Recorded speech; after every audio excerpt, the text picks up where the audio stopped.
I'm a freelance graphic designer, which means I'm home most days, which is probably why I noticed the smell of someone else's cologne in my apartment before I noticed anything else was wrong. It was faint, gone by the time I got close enough to be sure, and I told myself it drifted in from the hallway. 3 days later, I filed a work order for a leaking faucet. The maintenance worker who came, a quiet man named Kurt, fixed it in 10 minutes and left without much conversation. That should have been the end of it. Instead, that was the week the smell got stronger, showing up on days I hadn't requested anything at all. One afternoon, I came home early from a canceled meeting and found my apartment door already unlocked. I stood in the hallway, telling myself I'd forgotten to lock it that morning, even though I never forget. Inside, nothing looked touched, but the bathroom light was on, and I always turn it off before I leave. I mentioned it to my neighbor, half joking, and what she said next raised the stakes fast.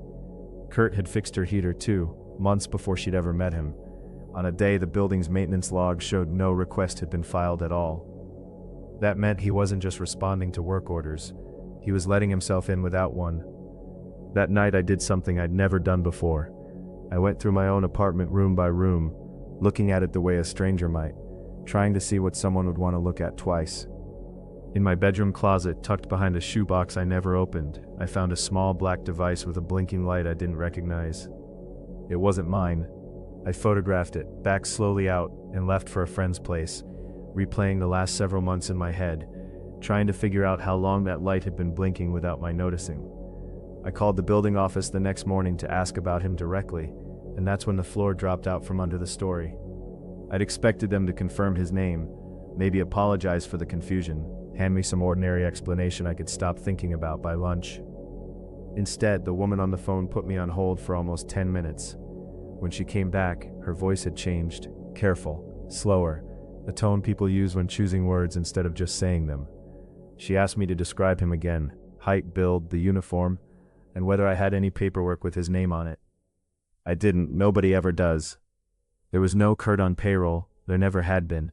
The real maintenance company had no record of anyone by that name, and when I described him a second time, she went quiet again, before saying she'd need to call me back. She never did. The police called instead. It turned out he'd never worked for the building at all. He'd copied a master key from a contractor years earlier, kept the uniform, and simply shown up whenever a resident filed a request, intercepting the calls before the real staff ever saw them. Tenants let him in because he looked the part. Nobody checked. The device in my closet turned out to be a small recorder, not a camera. One of 9 identical units police recovered from apartments across the building, each planted behind something the resident rarely moved.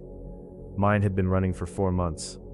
The final piece came when a downstairs resident, packing to move out early, found a hidden camera wedged into an air vent, angled at her bed. Once police searched Kurt's storage unit 2 towns over, they found the same setup repeated across at least 6 buildings, along with folders of photographs and audio files sorted by address, some of it sold in private online groups. He wasn't stealing anything from my apartment, they told me, like that was supposed to help. He'd been documenting me for almost a year, and he was never who he claimed to be for a single day of it. The bathing changed every lock within the week, and started requiring photo ID checks for any contractor entering a unit. I still check the vents before I go to bed.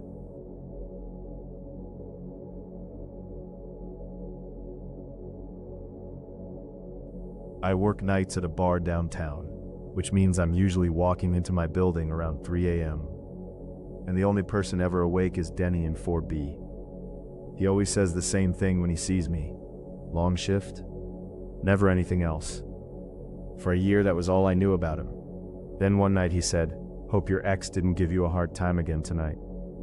I hadn't mentioned an ex to anyone in the building, and I definitely hadn't mentioned him to Denny. I told myself I must have said something once and forgotten. 2 weeks later, he asked how my mother's surgery went, something I'd never told a single neighbor, and the excuse stopped holding.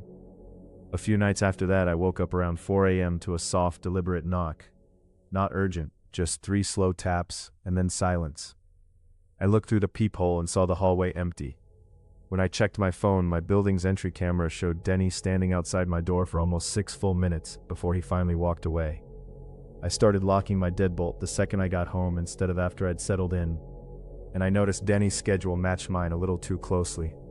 He was always in the hallway right when I came home, always near the mailboxes right when I checked mine. It stopped feeling like coincidence and started feeling like choreography. I mentioned him to a coworker, describing the small things he seemed to know, and she asked a question that hadn't occurred to me. How long had he actually lived there? I realized I didn't know. Nobody in the building could say for certain either. One night coming off a double, I found my bar schedule for the entire following month sitting folded on my welcome mat, printed off a website I never gave out publicly. No note, no name, just the schedule, shifts and start times lined up exactly right. I stood in the hallway holding it, and for the first time I understood that whatever this was, it had been building towards something for a long time, not just watching from a distance anymore. Then the choreography broke completely. I came home one night to find my apartment door already unlocked. Not forced, just unlocked. And Denny standing at the far end of the hallway, watching me discover it. He didn't run. He said my name, my full name, not the one on my mailbox, and told me, calm as anything, that he just wanted to make sure I got home safe. I got inside, and threw every lock I had. He knocked 20 minutes later. I didn't answer. He knocked again an hour after that, softer, saying he was sorry, saying he only wanted to talk. I called the police from my closet floor, whispering, while he was still standing outside my door. When they searched his apartment, they found a corkboard with photographs of 3 different women who'd lived in my unit before me, each one going back years, each one having moved out abruptly with no forwarding address on file. Beside the corkboard was a second one, smaller, with photographs of women from other buildings entirely, apartments blocks away, women he had no obvious reason to know at all, connected only by whatever pattern made sense inside his head. One of them, an officer later told me, had broken her lease overnight and left half her furniture behind. Another had simply stopped showing up to work and moved out without telling a single neighbor. A third had filed a restraining order against an unnamed man months before she left, a report that had never been connected back to him until now. Denny had lived in that building under a different name 3 years before he moved into mine. I moved out within the month to a building 2 hours away where nobody knows my schedule and nobody says long shift when I come home. I still don't know what happened to the others whose photographs were on that board before mine went up. The first time I noticed it, I thought I was losing my mind. My smart lock app showed my front door had opened at 2:47 p.m. on a Tuesday, while I was sitting in a meeting 11 miles away. I checked the access history 3 times, certain I was misreading it. No forced entry, no error, just a clean unlock using the code only I was supposed to know. I changed the code that night. 4 days later, the log showed another entry, same time window, and nothing missing. Not my laptop, not my jewelry. Whoever this was didn't want my things. They wanted my apartment. The next entry came with something new. My blinds, which I always left half open, were shut when I got home, like someone had wanted privacy while they were inside. I stood in my own living room, keys still in hand, and felt for the first time like a guest in it. That weekend I came home unexpectedly early from a trip that had been cut short, and for one full second, standing in my doorway, I was certain I heard the back door to the fire escape click shut. By the time I crossed the apartment and looked out, the fire escape was empty, but the latch, which sticks and always needs force, was sitting loose. The building manager pulled the fob history and found a previous tenant, a woman named Renata, who'd left abruptly 8 months before I moved in and never returned her key. The digital lock was supposed to make her fob useless.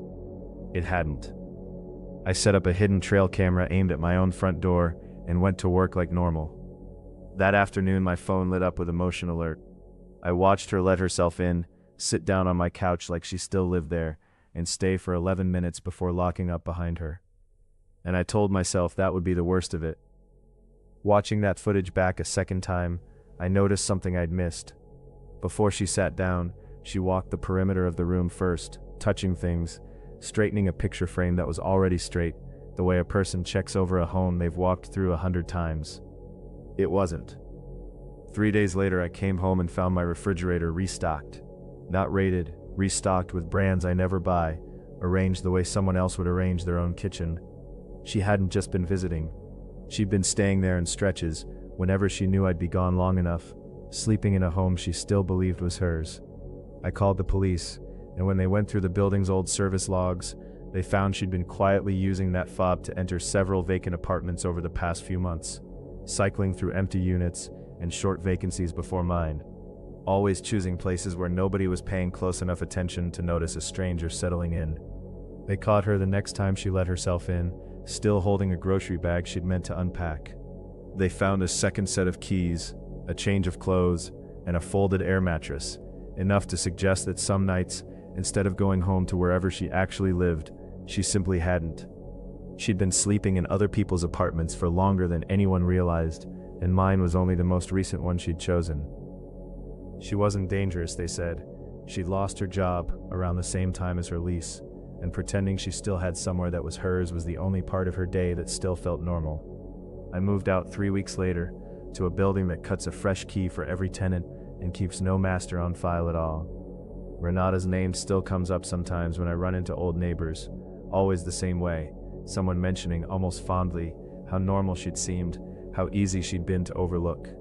I still check the fridge before I check anything else.